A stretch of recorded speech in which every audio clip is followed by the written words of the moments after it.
Bienvenidos a su canal, Doctrina Católica Tradicional. Muchas gracias por escuchar y por favor, no olvide darle me gusta o like al video para que esta plataforma lo pueda recomendar a más personas. Ahora comenzamos con nuestras oraciones. Pater noster, qui es in celis, sanctificetur nomen tuum, adveniat regnum tuum, fiat voluntas tua, sicut in cielo et in terra. Panem nostrum quotidianum da nobis hodie, et dimite nobis debita nostra, sicut et nos dimittimus debitoribus nostris, et ne nos inducas in tentationem, sed libera nos a malo. Amén.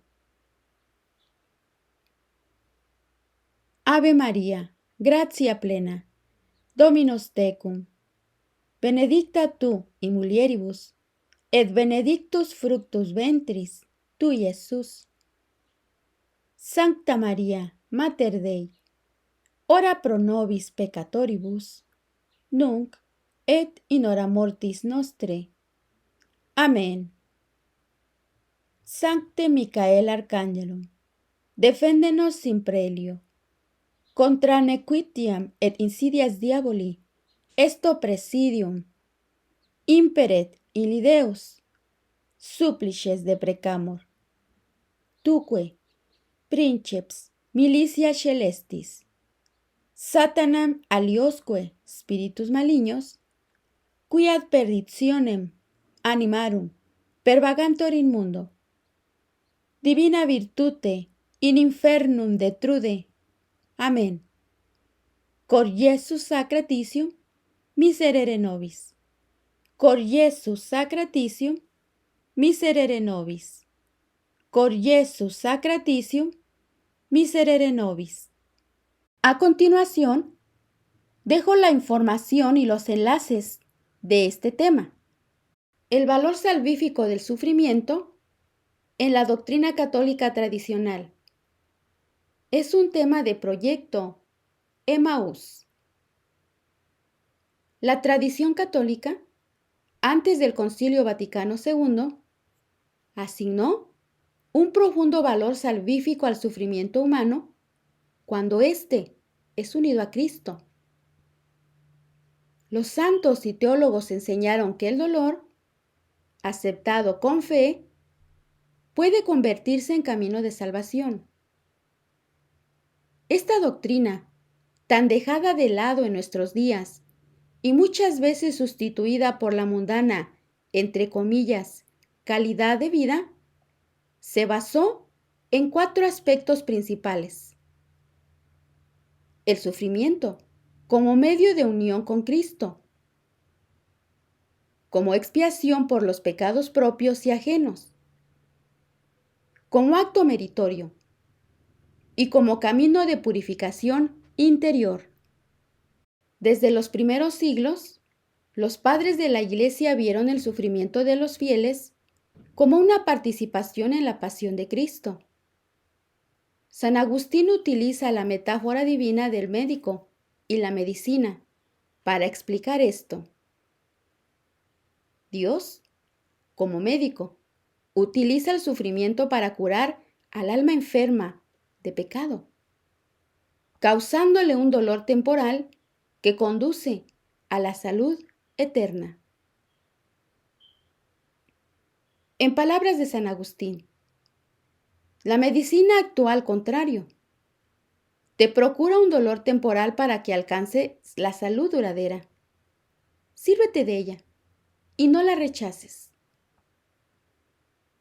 El cristiano, al cargar su cruz, se une a Cristo médico y paciente, descubriendo que sus penas, lejos de ser castigo vano, son remedio que Dios permite para sanar y salvar.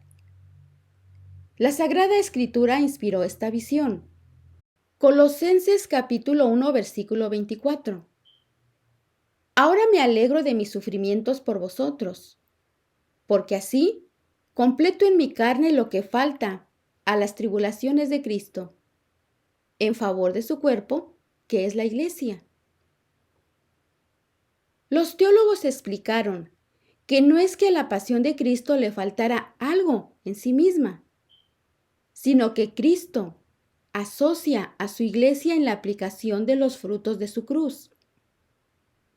Así, padecer por amor a Cristo une íntimamente con Él al creyente. Y cito, el sufrir hace extensivo a uno mismo el sufrimiento de Cristo, con su eficacia redentora. Se hace uno partícipe del sufrimiento de Cristo. La teología escolástica profundizó en este misterio de comunión con Cristo. Santo Tomás de Aquino enseñó que por la gracia, el cristiano está incorporado a Cristo como miembro de su cuerpo. Por consiguiente, los padecimientos soportados en caridad tienen valor salvífico, porque se unen a la caridad de Cristo sufriente. Santo Tomás afirma que Cristo redimió al género humano mediante su sufrimiento voluntario, dando sentido y eficacia a nuestros propios sufrimientos ofrecidos en Él. San Luis María de Ligorio cita lo siguiente: el que ama a Jesús crucificado no teme al sufrimiento, más bien lo desea, porque sabe que en la cruz está la salvación, el amor y la gloria.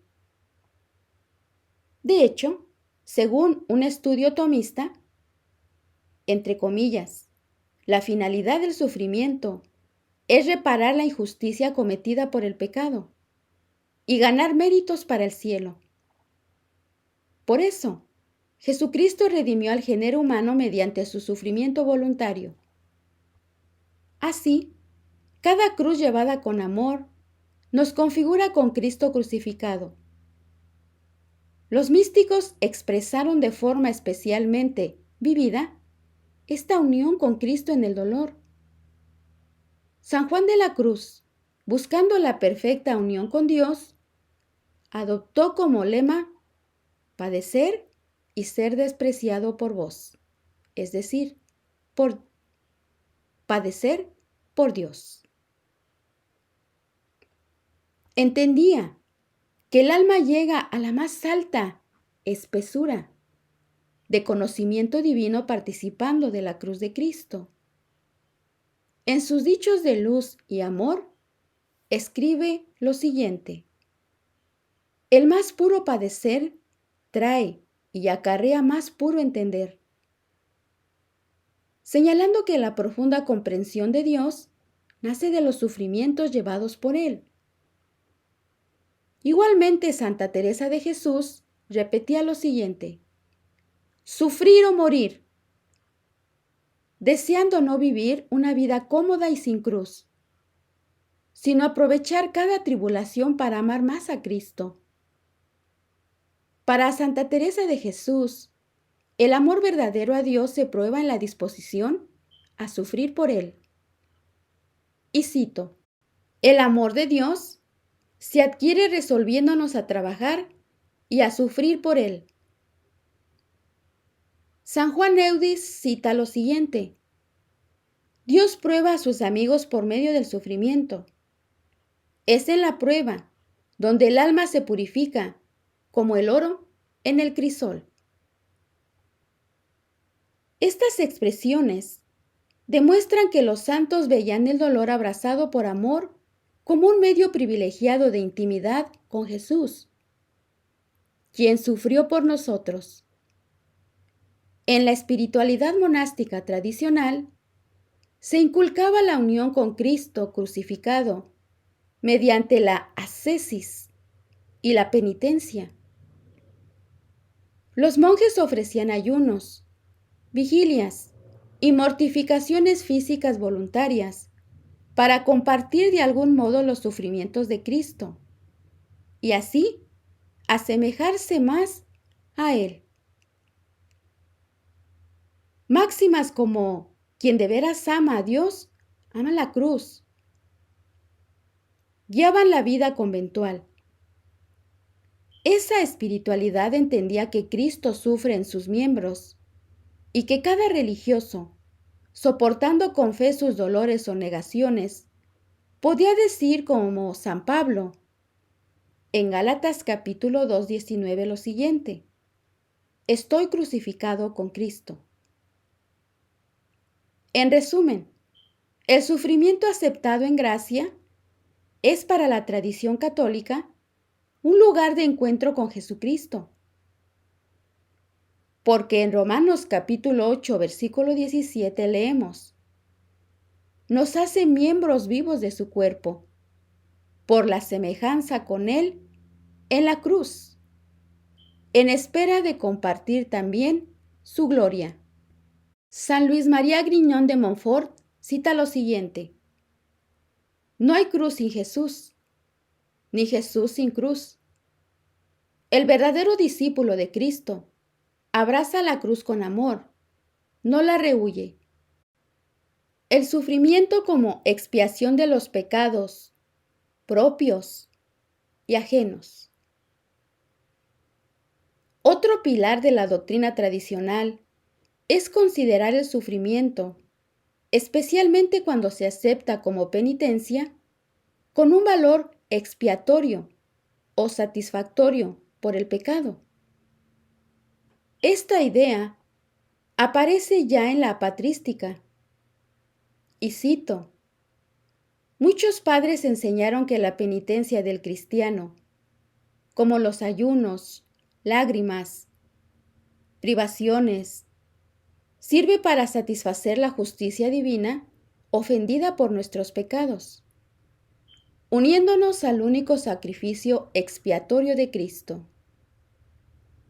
San Agustín llegó a exclamar: ¡qué gran pena es vivir sin pena!, indicando que una vida sin sufrimiento o sin penitencia es una desgracia, pues sin sufrimiento, sin cruz, no hay méritos, no hay virtud sólida, no hay salvación.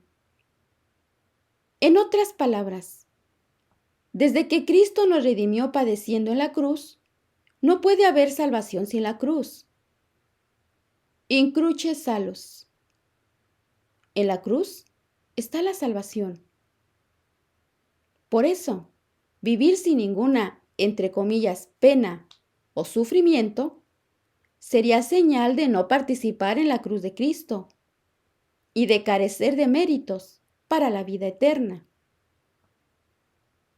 San Ignacio de Loyola cita lo siguiente: pide a Dios que no te libre del sufrimiento, sino que te conceda la gracia de llevarlo por su amor, como Cristo lo llevó por ti. La doctrina quedó sistematizada en el Concilio de Trento, año 1545 a 1563. En su enseñanza sobre el sacramento de la penitencia, el Concilio de Trento afirmó que, gracias a los méritos infinitos de Cristo, Dios ha querido asociarnos a su obra reparadora, dando valor satisfactivo a nuestros actos penitenciales. El concilio enseña explícitamente que, entre comillas, es tan grande la largueza de la munificencia divina que podemos satisfacer ante Dios Padre por medio de Jesucristo, no solo con las penas espontáneamente tomadas por nosotros para vengar el pecado, o con las impuestas por el sacerdote, según la medida de la culpa, sino también, lo que es máxima prueba de su amor, con los azotes temporales que Dios nos inflige y que nosotros pacientemente sufrimos. San Bernardo de Claraval cita lo siguiente: no hay camino más seguro para llegar a Dios que el de la tribulación. La cruz es el regalo que Dios hace a los que más ama. Esta declaración magisterial es crucial. Significa que el cristiano, unido a Cristo, puede ofrecer a Dios sus sufrimientos, ya sean voluntarios, como penitencias elegidas u obras de mortificación, o involuntarios, como son las tribulaciones enviadas o permitidas por la providencia. Todas esas penas temporales, soportadas con paciencia y amor, pueden ser aplicadas como satisfacción por los pecados. En el caso de los pecados propios, la teología tridentina recalca la necesidad de hacer penitencia, incluso después de recibir el perdón sacramental. Aunque la culpa eterna es perdonada en la confesión, permanecen las penas temporales que deben expiarse, ya sea en esta vida o en el purgatorio. Por eso, la Iglesia mandaba obras de penitencia tras la absolución, como rezar, ayunar, dar limosna, para cooperar con Cristo en purificar las consecuencias del pecado. San Luis María Grignon de Montfort cita lo siguiente: quien no lleve su cruz detrás de Jesús no es digno de ser su discípulo. La cruz es el distintivo de sus elegidos. Estas obras expiatorias se veían no como castigos externos sin sentido, sino como remedios medicinales dados por Dios. Las obras de satisfacción son también medicinales, y son tantos remedios prescritos al penitente para sanar las afecciones depravadas del alma. Sufrir con espíritu de penitencia sana el apego desordenado al pecado y repara la justicia lesionada. La expiación vicaria por los demás también está presente en la tradición. ¿Puede un cristiano ofrecer sus sufrimientos por la salvación ajena?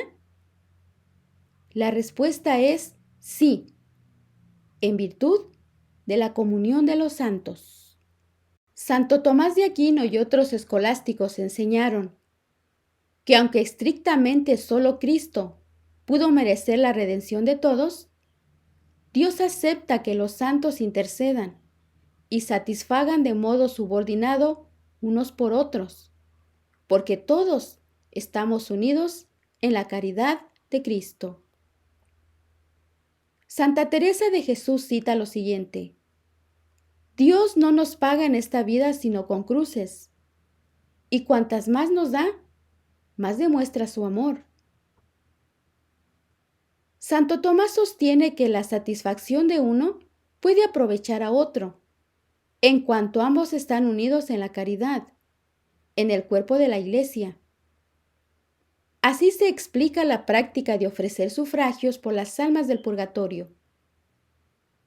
Los fieles pueden, con sus oraciones y penitencias, aliviar y acortar los sufrimientos purificadores de las almas difuntas, aplicando en su favor los méritos de Cristo y los santos.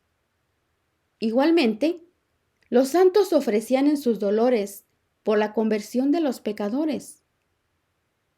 Ofrecían sus enfermedades. Un ejemplo conmovedor es el de Santa Teresita del Niño Jesús, en el siglo XIX, doctora de la Iglesia. Ella ofreció sus últimos sufrimientos de la tuberculosis por la salvación de las almas, viviendo el carisma de ser víctima de holocausto por los pecadores. Esta dimensión de solidaridad redentora se resume en la invitación que la Virgen de Fátima, año 1917, hace a los pastorcitos.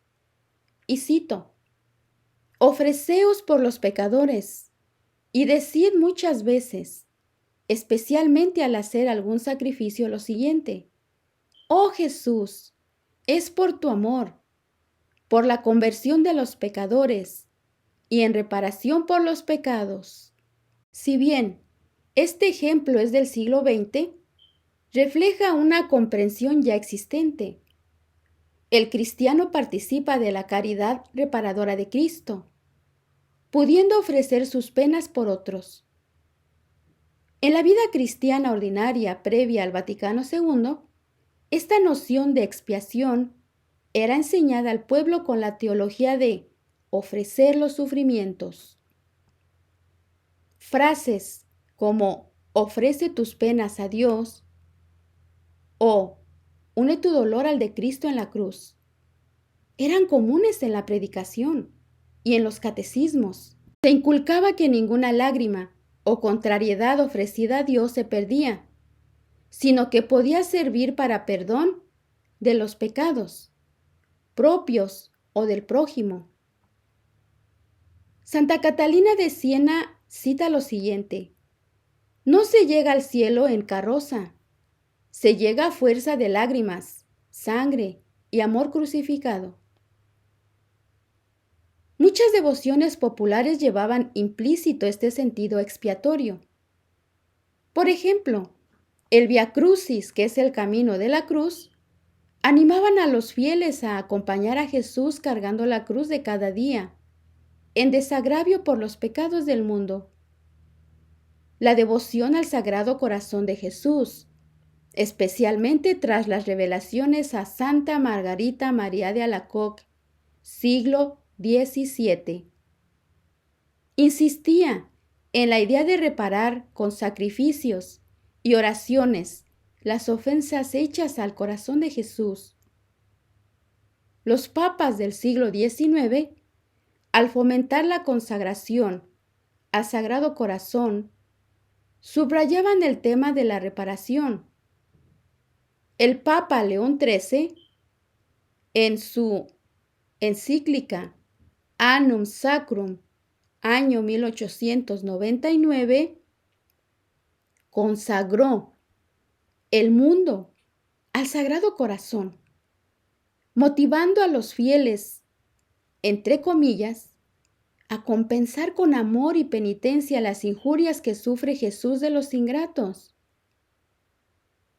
En síntesis, antes de 1960, la Iglesia proponía con fuerza que el sufrimiento, vivido en espíritu de penitencia, tiene un poder expiatorio cuando se une al sacrificio de Cristo, y que incluso nuestras pequeñas cruces cotidianas ofrecidas con fe contribuyen misteriosamente a la obra redentora.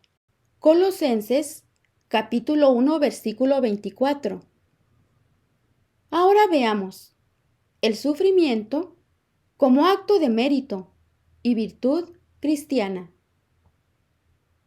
La doctrina católica tradicional sostuvo que el sufrimiento, aceptado de buen grado por amor de Dios, no solo expía culpas, sino que además se convierte en un acto meritorio que acrecienta la santidad y la recompensa eterna del creyente.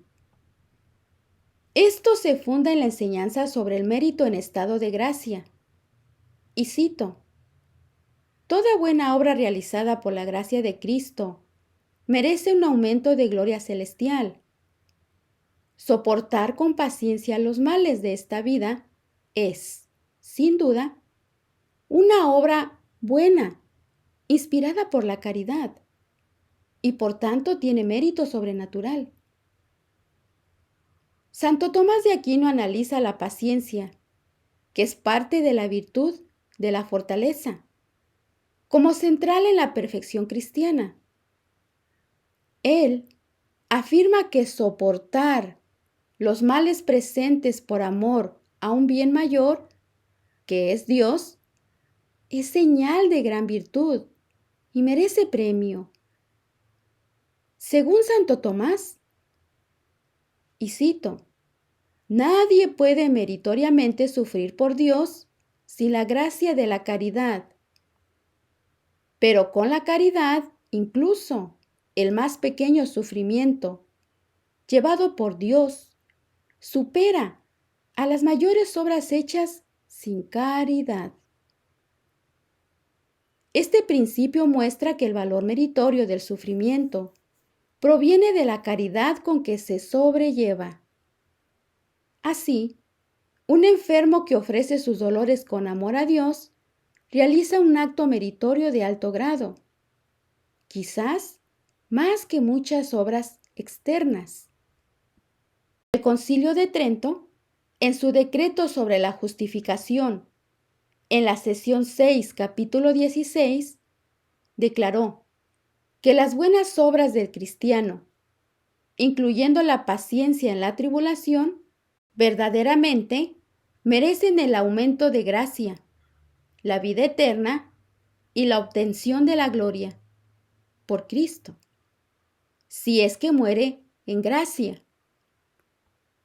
Los teólogos tridentinos citaban la promesa evangélica: bienaventurados los que lloran, porque ellos serán consolados. San Mateo capítulo 5, 5. Viendo en ella el mérito ligado al sufrimiento, soportado con fe. Los papas anteriores al siglo XX también advirtieron contra el espíritu mundano que rehuía cualquier padecimiento. El Papa León XIII identificó entre los males funestos de la sociedad moderna el horror al sufrimiento, es decir, la aversión a toda incomodidad o dolor. En su encíclica Laetitia Sancte, año 1893, el Papa León XIII enseña que la devoción cristiana, en concreto, el rezo del Santo Rosario y la meditación de los misterios dolorosos, puede curar ese rechazo al sacrificio, infundiendo virtudes de fortaleza. Describe cómo Cristo en los misterios de su pasión quiso sufrir los males más terribles con gran resignación, para darnos ejemplo de cómo soportar con paciencia fatigas y sufrimientos. El Papa elogia la actitud cristiana de quien, imitando a Jesús, no retrocede ante ninguna pena. Antes las sobrelleva todas con regocijo y las considera como un favor del cielo y una ganancia. Obsérvese la frase, favor del cielo y ganancia. En la mentalidad católica tradicional, sufrir por Dios es un honor y una oportunidad de mérito, nunca una pérdida. Los santos incluso se alegraban de haber sido tenidos por dignos de sufrir por el nombre. Lo leemos en Hechos capítulo 5, versículo 41. Muchos mártires y confesores expresaron gozo en sus tribulaciones por esta convicción. Santa Teresa de Jesús decía a sus monjas que cuando el Señor ama mucho a una persona, la hace sufrir mucho, insinuando que el sufrimiento es señal de predilección divina y camino seguro a la santidad. En la espiritualidad monástica y ascética, la aceptación alegre del sacrificio era considerada virtud esencial. La santa indiferencia o abandono a la providencia consistía en recibir de la mano de Dios tanto las cosas agradables como las dolorosas, confiando en que todo coopera al bien de los que aman a Dios. Romanos capítulo 8, versículo 28. Por tanto, cada contrariedad era ocasión de ejercicio virtuoso, de paciencia, de humildad, de obediencia, de fe. Los manuales de espiritualidad insistían en lo siguiente: no hay camino más corto al cielo que el sufrimiento bien llevado. La paciencia cristiana, una de las virtudes más alabadas por los padres del desierto, consistía en perseverar en el bien a pesar de adversidades. Así, en la vida ordinaria, se animaban a los fieles a practicar la paciencia con los enfermos, las dificultades familiares, la pobreza, etc., convencidos de que la tribulación produce paciencia, la paciencia virtud probada y la virtud probada esperanza. Romanos capítulo 5, versículos 3 al 4. Cada pequeño acto de paciencia era meritorio ante Dios. Además, se consideraba el sufrimiento voluntariamente asumido, como las mortificaciones, como actos meritorios que perfeccionan el alma. Por ejemplo, ofrecer pequeñas mortificaciones cotidianas, desde ayunar un poco hasta ceder en una discusión o soportar una ofensa sin replicar. Era presentado como un modo de hacer méritos para el cielo. El Catecismo Tridentino resumía lo siguiente: si nos privamos de bienes temporales o aceptamos males por amor de Dios, atesoraremos bienes eternos. Así, el banco de la prueba y mérito para el cristiano está precisamente en el dolor, en cómo reacciona ante él, donde el que no tiene fe ve un sinsentido o solo un mal que evitar. El creyente ve la mano amorosa de Dios, moldeando el alma y ofreciendo la ocasión de crecer en virtud. Esta comprensión hacía que muchos fieles sencillos, lejos de quejarse constantemente, dijeran ante una desgracia: Dios lo ha permitido, sea para bien de mi alma. Sin idealizar el sufrimiento, que sigue siendo un mal físico o moral en sí mismo, la fe le otorgaba un sentido positivo, transformándolo en semilla de gloria. Veamos ahora el sufrimiento como camino de purificación interior. La tradición católica enseñó que el sufrimiento, además de unirnos a Cristo y expiar culpas, tiene un importante efecto purificador del alma. En la teología ascética y mística, el camino hacia la perfección, es decir, la santidad, pasa por etapas de purgación, en las cuales Dios permite o envía pruebas que purifican las imperfecciones, pasiones desordenadas y apegos del alma. Purificar como el oro en el crisol. Imagen tomada de la Escritura en Sabiduría, capítulo 3, 5 al 6, y Primera de San Pedro, capítulo 1, 6 y 7. Era la metáfora habitual.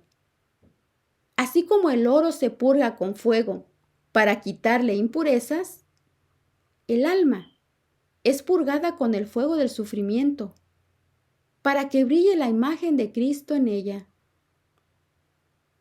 Los padres del desierto ya habían observado que las privaciones voluntarias y las tentaciones soportadas en la soledad hacían al monje más puro y desapegado del mundo, más humilde y lleno de Dios.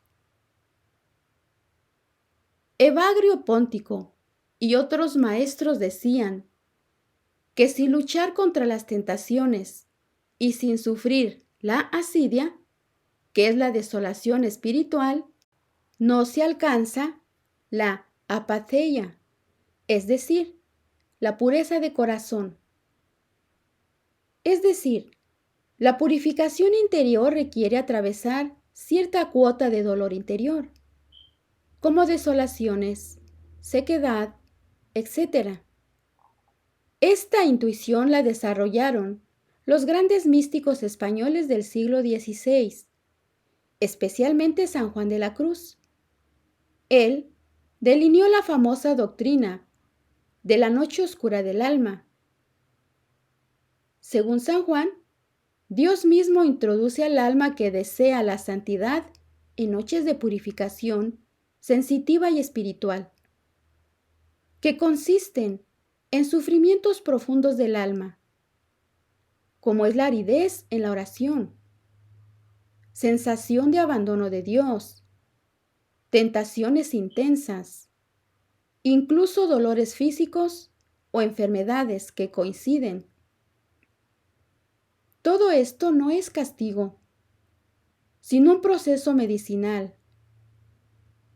La noche oscura del alma quema poco a poco el amor propio, la soberbia, la impaciencia, hasta dejar al alma en total desnudez y humildad, lista para la perfección y perfecta unión de amor con Dios. Como él dice alegóricamente lo siguiente: la lámpara de Dios está encendida en el alma, pero antes consume y seca toda la humedad de sus imperfecciones, causando gran apuro. Luego, ya la ilumina y transforma. San Juan compara el alma a un leño verde metido en el fuego. Al principio chisporrotea, echa humo, se ennegrece. Esta es la imagen de la resistencia del alma y su dolor al verse purificada. Pero luego, perseverando en el fuego, se enciende y queda incandescente, hecha una sola cosa con el fuego divino. El puro padecer lleva al puro entender de las cosas de Dios. Es decir, el sufrimiento purificador desemboca en contemplación y sabiduría infusas, en gozar de Dios con pureza de corazón.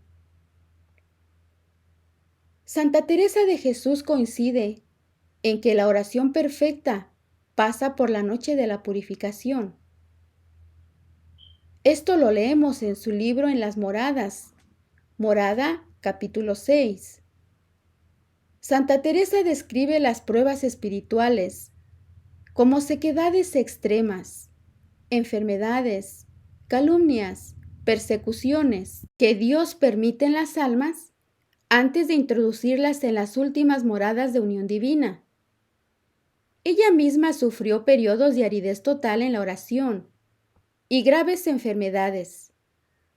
Lejos de desanimarse, veía en ello la mano de Dios purificándola, como preparación a gracias místicas mayores.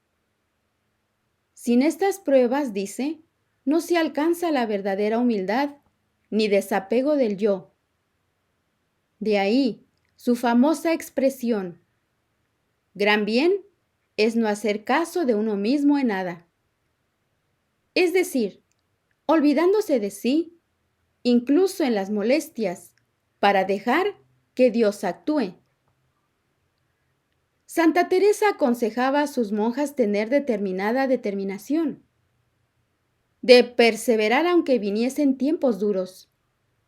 Y cito: sabed sufrir un poquito por amor de Dios, sin que lo sepan todos.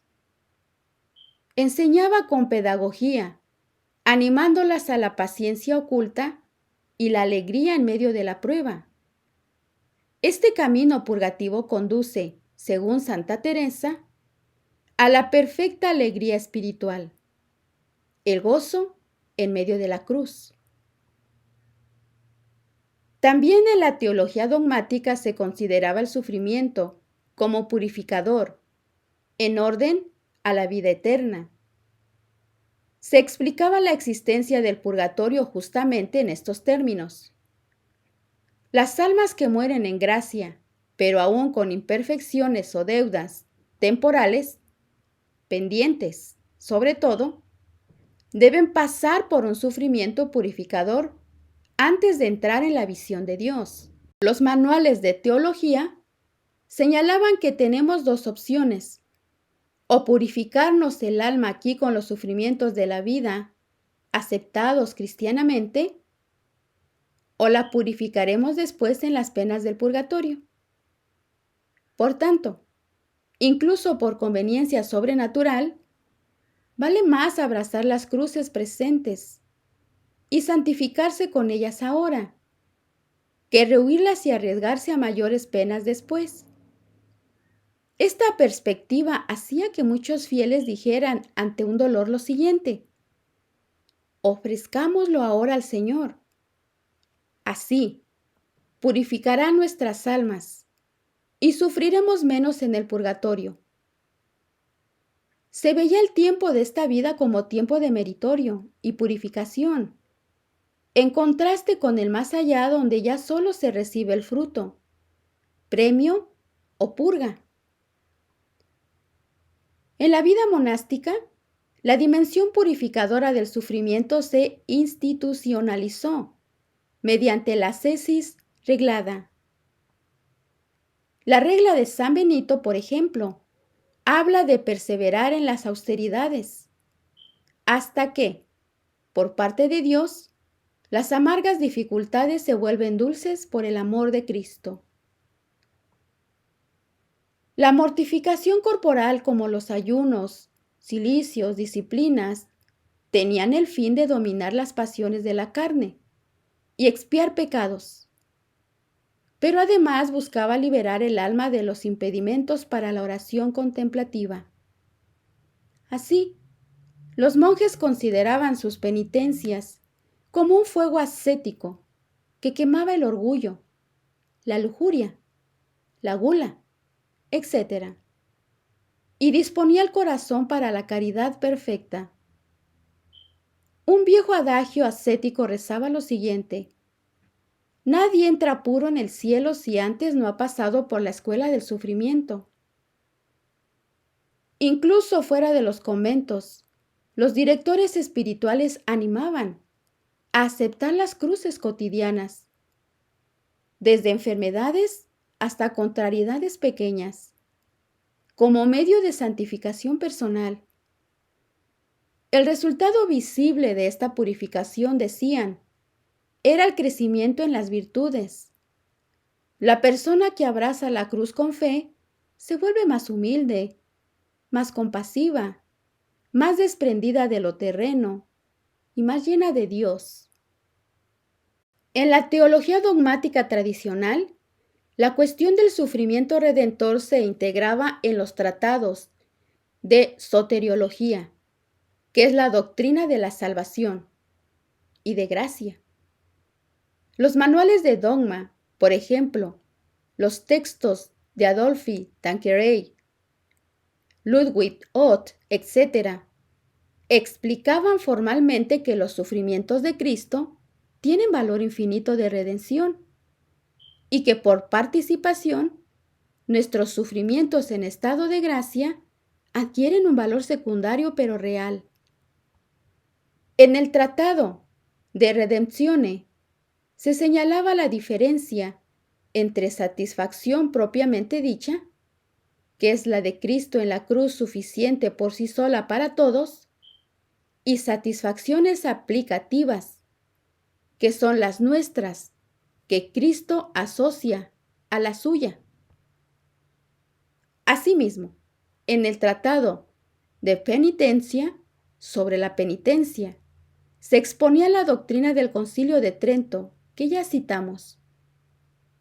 Las penitencias y tribulaciones de los fieles sirven en Cristo para satisfacción de los pecados.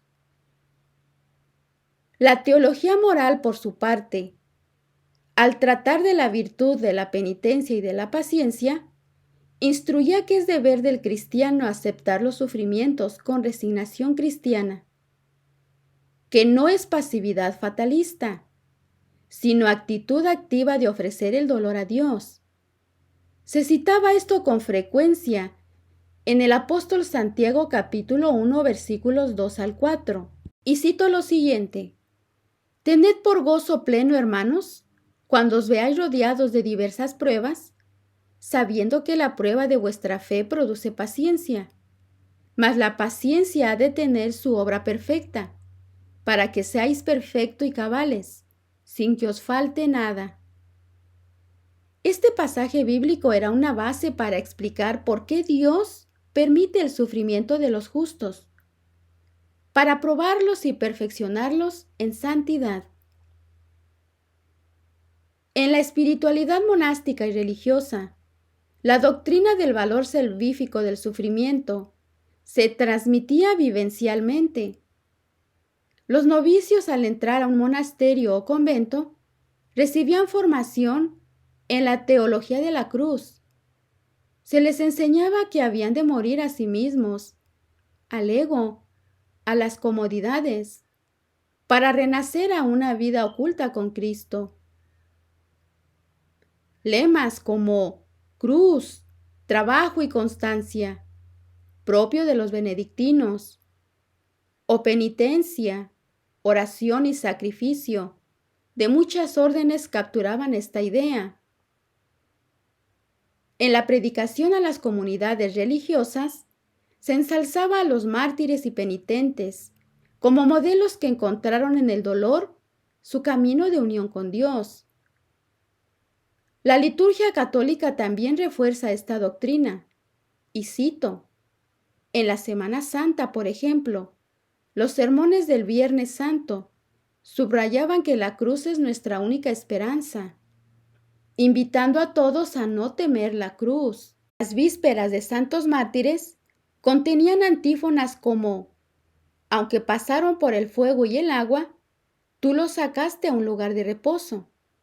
Salmo 65:12, interpretadas como paso purificador por el sufrimiento hacia la gloria. Todo ello formaba una atmósfera eclesial en la que el valor redentor del sufrimiento era parte del sentido común católico. En la vida cristiana ordinaria, esta doctrina se hizo, entre comillas, pastoral, mediante un lenguaje sencillo. Se hablaba de llevar la cruz de cada día, siguiendo a Jesús. Era muy común la frase: Dios te lo pagará, dirigida a quien sufría algo con paciencia, indicando la convicción de que ese sufrir tenía mérito ante Dios. Las madres enseñaban a sus hijos a ofrecer por la mañana las dificultades del día. Y cito: ofrece a Jesús el que te cueste obedecer. Ofrece a Jesús el dolor de tu muela. Esta espiritualidad de la ofrenda cotidiana estaba plasmada en oraciones populares, como la ofrenda de obras, matutina.